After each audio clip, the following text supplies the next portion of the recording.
Hello बच्चों, चलिए प्रश्न देखते हैं। मानव जीनोम का कितना प्रतिशत भाग प्रोटीन कोडिंग से संबंध है? तो चलिए जानते हैं इसके बारे में। मुख्य अवधारणा, क्योंकि यहाँ पर कहा जा रहा है मानव जीनोम का कितना प्रतिशत, वास्तव में ये जो परिणाम आया हुआ था कितना प्रतिशत भाग प्रोटीन कोडिंग से संबंध है, तो यह मानव जीनोम परियोजना का ही परिणाम था, जिसके द्वारा हमें यह पता चल सका था कि कितना प्रतिशत भाग प्रोटीन कोडिंग से संबंधित है।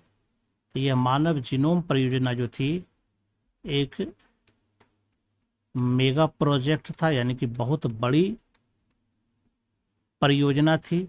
लगभग यह 13 वर्षीय प्रोजेक्ट था, जो कि 1990 में शुरू होकर के 2003 में ख़त्म होने वाला था, और इसमें खर्च भी काफ़ी ज़्यादा होने वाला था। इस प्रोजेक्ट के तहत जब इसका रिजल्ट आया तो कई सारे बातों का पता चला। इसमें पता चला कि जो मानव जीनोम होते हैं इसमें लगभग 31,647 करोड़ क्षारक होते हैं।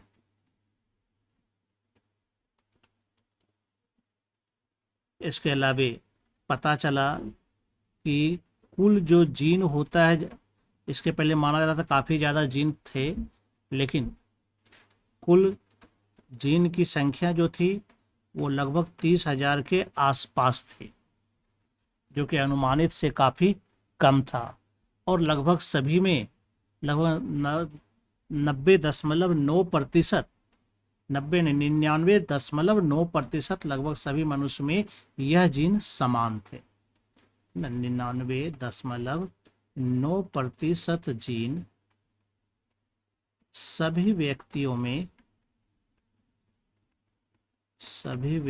में समान थे, बस 0.1% में भिन्नता थी। अभी तक ये हम लोग मान रहे थे कि अधिकांश जीन जो है प्रोटीन की कोडिंग करता है, लेकिन इससे सबसे बड़ी बातें हमें यह पता चली कि सिर्फ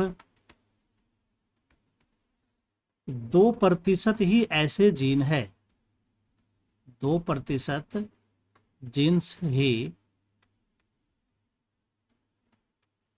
प्रोटीन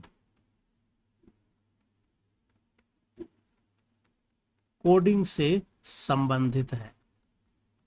जब जीनोम परियोजना का परिणाम नहीं आया था, उसके पहले इसके बारे में विचार था कि अधिकांश जीन जो है प्रोटीन की कोडिंग करता है, लेकिन 30,000 जीन में से सिर्फ और सिर्फ 2% जीन्स ही ऐसे थे जो प्रोटीन कोडिंग का काम करता था। तो इसका मतलब काफ़ी कम मात्रा में ऐसे जीन थे जो प्रोटीन कोडिंग करता था। आशा करता हूँ आप समझ गए होंगे। धन्यवाद।